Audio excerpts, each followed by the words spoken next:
মহিলাদের জন্য 9টি ক্ষেত্রে পর্দা করা ফরজ। সেটা কোরআন থেকে ডাইরেক্ট বুঝে নিন, তারপরে হাদিস থেকে দু একটি আছে সেটা পরে বলবো। সূরা নূরের 31 নম্বর আয়াত, কুল্লিল মুমিনাতি ইয়াগযুযনা মিন আবসারিহিন্না, হে নবী আপনি মুমিন মহিলাদেরকে বলে দিন যে তারা তাদের যেন চোখ নিচু রাখে। মানে আয়াতটা শুধু এই নিচু করার কথা বলেছে। এখানে বুঝতে হবে এটা ওই ছেলেদের ক্ষেত্রে যে সমস্ত ছেলে তার জন্য বিয়ে করা জায়েজ, যে সমস্ত ছেলের সাথে সে বিয়ে করতে পারে, এই সমস্ত ছেলের সামনে মহিলাদেরকে চোখ নিচু রাখার কথা বলা হয়েছে। এবং হাদিসের মধ্যে এসেছে রাসূল সাল্লাল্লাহু আলাইহি ওয়াসাল্লাম আলী রাদিয়াল্লাহু তাআলা আনহুকে বলছেন যে যখন তোমার মহিলাদের দিকে চোখ পড়ে যাবে, অর্থাৎ গায়র মুহররম যাদের সাথে বিয়ে করা জায়েজ এরকম মহিলার দিকে চোখ পড়ে যাবে, তখন একবার মাপ। কয়বার মাপ? একবার মাপ। যদি তুমি দ্বিতীয়বার আবার দেখো তাহলে তোমার খাতায় গুনাহ লেখা শুরু হবে। একবার মাপ মানে এটা নয় যে আমার একবার চোখটা পড়ে গেল আর আমি দেখতেই রয়ে গেলাম, কারণ একবার মাপ, এরকম নয়। মানে কি, একবার চোখ পড়বে সাথে সাথে তোমাকে নিচু করে নিতে হবে। তাহলে দেখেন এইখানে এই হাদিস দ্বারা বোঝা যায়, এটা কিন্তু তিরমিজি শরীফের হাদিস, যে যেরকম মেয়েদেরকেও আল্লাহ তাআলা কোরআনের মধ্যে ছেলেদের সামনে চোখ নিচু করে রাখতে বলেছেন, ঠিক তেমনি ছেলেদের জন্যও মেয়েদের সামনে কি চোখ নিচু রাখতে হবে।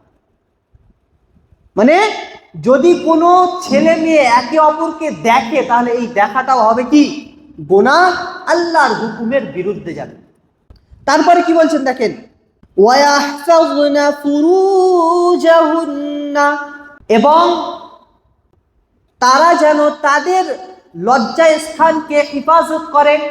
এইখানে বুঝতে হবে ওই যে নিজের লজ্জাস্থান হেফাজতের জন্য যে সমস্ত সরঞ্জাম লাগবে বা যে সমস্ত ছোট ছোট কাজ দরকার পড়ে, সেই সমস্ত কাজ থেকে বেঁচে থাকার নামও হচ্ছে নিজের লজ্জাস্থানকে হেফাজত করা। যেমন আল্লাহ তাআলা অপর আয়াতে বলেছেন না, লা তাকরাবুজ জিনা, তোমরা কি জিনার ধারে কাছেও যেও না। মনে করুন একজন জিনা করবে, তার জন্য কি সর্বপ্রথম সম্পর্ক তৈরি করতে হয়, তার সাথে দেখা দেখি, তারপরে তার সাথে কিছু কিছু কথাবার্তা বলা, তারপরে নির্জনে যাওয়া, তারপরে অনেক পরে জিনা হবে। এই শুরু থেকে যে আমি কারোর দিকে তাকাবো, কোনো মহিলার সাথে কথা বলবো, বা কোনো মহিলা আমার সাথে কথা বলবে, কোনো মহিলা আমার দিকে তাকাবে, এই সমস্ত কাজ বা চ্যাটিং ইত্যাদি যা কিছু আছে বলেন, সমস্ত কাজ থেকে বেঁচে থাকার নামই হলো নিজের লজ্জাস্থানকে হেফাজত করা। ইয়াহফাযনা ফুরুজাহুন্না, এই আয়াতের উপরে আমল হবে। তৃতীয় নম্বর আল্লাহ তাআলা বলছেন, ওয়ালা ইউবদিনা যিনাতাহুন্না ইল্লা মা যাহারা মিনহা, তারা যেন তাদের জিনাতকে প্রকাশ না করে। এখানে জিনাত মানে কি বুঝতে হবে।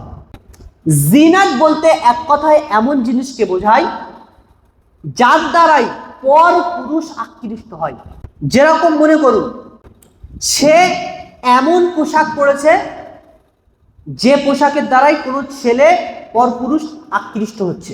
যেরকম মনে করুন মেয়েরা পায়ে কি পড়েছে, ওই ঘুমুর পরে না, কি বলে নুপুর, নুপুর যেগুলো কি ঝুমঝুম করে আওয়াজ হয়, নুপুর পড়া থেকে মেয়েদেরকে বেঁচে থাকতে হবে। 4 নম্বর বলছেন, ওয়ালিয়াযরিবনা বিখুমুরিহিন্না আলা জুয়ুবিহিন্না, তারা যেন তাদের মাথার কাপড়কে বুকের উপরে দিয়ে রাখে।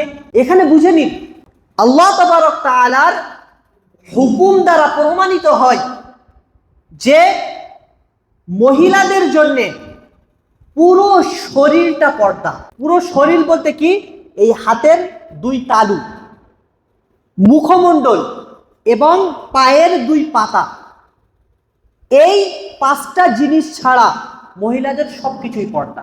এবং রাসূল সাল্লাল্লাহু আলাইহি ওয়াসাল্লামের সুন্নাহ থেকে মা আয়েশা রাদিয়াল্লাহু তাআলা আনহা এবং মা ফাতিমা রাদিয়াল্লাহু তাআলা আনহার হাদিস থেকে এটা প্রমাণিত যে মহিলাদের মুখমণ্ডল ও পরপুরুষের সামনে কি করে ঢাকতে হবে।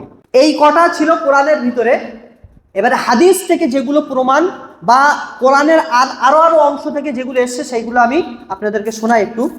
সূরা আহজাবের 59 নম্বর আয়াতে এসছে 5 নম্বর বিষয়টা, পুরো শরীর চাদর দিয়ে ঢাকা। ওয়ালা ইউবদিনা আলাইহি মিন জালাবিহিন্না। আচ্ছা, ওটা ছিল কি বুকের জন্য একটা এক্সট্রা কাপড় নেওয়া, আর এটা পুরো শরীর ঢাকা, মানে শরীরটা এমন ভাবে ঢাকা শরীরের অঙ্গ প্রত্যঙ্গ যেন কোনোভাবে বোঝা না যায়। তারপরে 6 নম্বর, কমল সুরে কথা না বলা। দৃষ্টান্তমূলক আগেই বলে দিয়েছি, কমল সুরে কথা না বলা, যাতে আমরা যাতে বা পুরুষরা যাতে মেয়েদের ওই কথা শুনে আকৃষ্ট না হয়। 7 নম্বর, এমন ভাবে না হাঁটা যাতে দৃষ্টি আকর্ষণ হয়। সূরা নূরের আয়াত নম্বর 31। তাহলে মহিলাদের হাঁটাও পর্দা। ভাবছেন যে মহিলাদের পর্দার বিষয়টা কেমন? আর 8 নম্বর বলছে মুগ্ধ কণ্ঠ ব্যবহার না করা বা মুগ্ধ কণ্ঠে কোনো নাচ গজল ইত্যাদি না বলা। আজ সোশ্যাল মিডিয়ায় দেখবেন মহিলাদের গজল যেভাবে প্রকাশ হচ্ছে, মানে মহিলারা নিজেরা সোশ্যাল মিডিয়ায় এসে গজল বলছে, স্টেজে উঠে গজল বলছে, এটা পুরো প্রকাশ্যভাবে নাজাইজ, চলবে না। আর তারা মনে করছে আমরা ইসলামের বিরাট বড় খেদমত করে ফেলছি। 9 নম্বর যেটা বলছে বুখারী শরীফের 5233 নম্বর হাদিস, পুরুষদের সাথে নির্জনে না থাকা। কোন পুরুষ? এমন পুরুষ যা তার জন্য বিয়ে করা জায়েজ, এরকম পুরুষের সাথে কোনো জায়গায় নির্জনে না থাকা। বুখারী শরীফের হাদিসের মধ্যে এসেছে ওয়ালা ইয়াজলুন্না রাজুলান বিইমাতিন ইল্লা জি মাহরামিন। তোমাদের জন্য অনুমতি নেই যে তোমরা এমন জায়গায় অবস্থান করবে যেখানে ইল্লা জি মাহরামিন, মুহররম ওয়ালা পুরুষ, অর্থাৎ যার সাথে বিয়ে জায়েজ রয়েছে এরকম পুরুষ থাকবে। এরকম কারোর সামনে কি মহিলাদের যাওয়া জায়েজ নয়। এইখানে একটা জিনিস আবার বলি, মনে করছেন এখানে শুধু মেয়েদের কথা বললাম, এগুলো কিন্তু উল্টো তার পাল্টা ছেলেদের হিসেবেও ব্যবহার হবে। মেয়েদের জন্য যে কথা বলা হয়েছে এই কোরআনের ভিতরেই তার আগের আয়াতে রয়েছে, এটা কুল্লিল মুমিনাতি, আল্লাহ তাবারক তাআলা আদেশ করেছেন যে আপনি মুমিনা অর্থাৎ মুমিন যারা মহিলা রয়েছে তাদেরকে বলে দিন। আর তার আগের আয়াতে আল্লাহ তাবারক তাআলা বলছেন কুল্লিল মুমিনুনা, অর্থাৎ আপনি পুরো মুমিন পুরুষদেরকে বলে দিন।